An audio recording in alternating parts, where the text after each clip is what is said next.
Thank you very much, Mr. Yarmouth, for yielding time this evening. I am absolutely embarrassed to come after my friend, Congressman Greg Meeks. Why in the world would you put me on the schedule to come to the podium at this very moment? But thank you in any event for your friendship. Thank you for your extraordinary leadership. I was in your hometown of Louisville, Kentucky a few weeks ago and absolutely enjoyed going to church with you and meeting many of your friends there in Louisville. You are a great member of this body, and I thank you so very much. But, Mr. Speaker, I stand with Congressman Meeks and Congressman Cohen and all of my colleagues today to recognize and to remember a great American, a true American hero. We honor, we remember this extraordinary life and the accomplishments and the countless contributions of Muhammad Ali. Born just 5 years before me in 1942 in Louisville, Kentucky, Cassius Marcellus Clay, Jr. was born to Cassius Marcellus Clay and Mrs. Odessa Lee Grady Clay. Those were his parents. On March 6, 1964, when I was a junior in high school, after joining the Nation of Islam, Cassius Clay became known as Muhammad Ali. Mr. Cohen, I remember it like it was yesterday. His interest in boxing began at the age of 12 after he reported a stolen bicycle to a local police officer named Joe Martin, who was also a boxing trainer.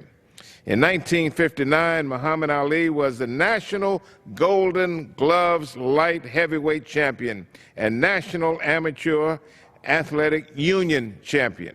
After winning his first 19 fights, and that was absolutely incredible, winning his first 19 fights, including 15 knockouts, Muhammad Ali defeated Sonny Liston on February 25, 1964, to become the world's heavyweight champion.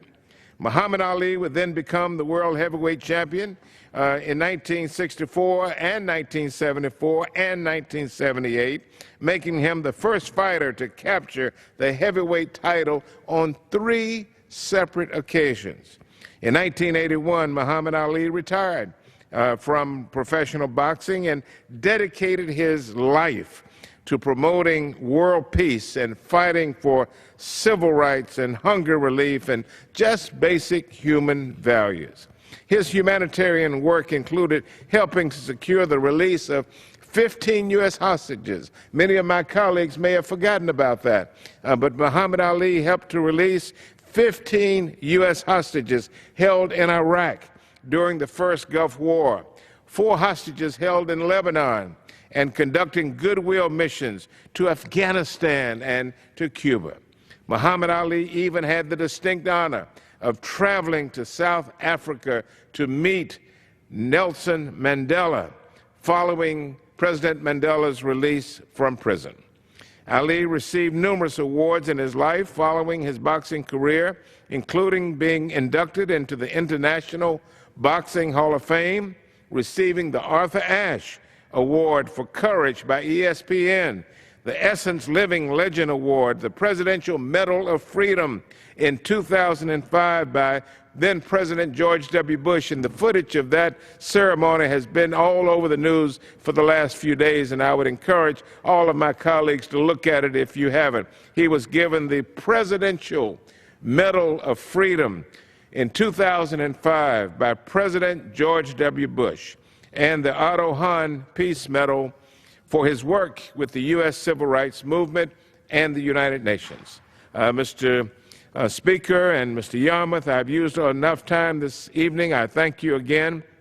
I will simply close. I cannot close like my friend Congressman Greg Meeks did a moment ago. That was a masterpiece, and I cannot wait to see the video of his closing on another day. It was extraordinary. But I will conclude by saying that Muhammad Ali, the greatest of all time, was not only a champion in the boxing ring, but a champion of human rights and civil rights, who during a difficult time in our nation's history stood on principle to end racism and bigotry in this country.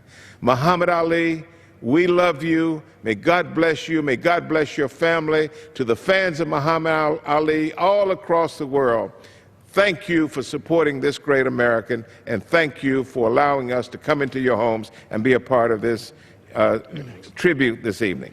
Thank you, Mr. Yarmouth. I yield back. I thank you, Mr. Butterfield, and I'd now like to yield to the gentleman from Illinois.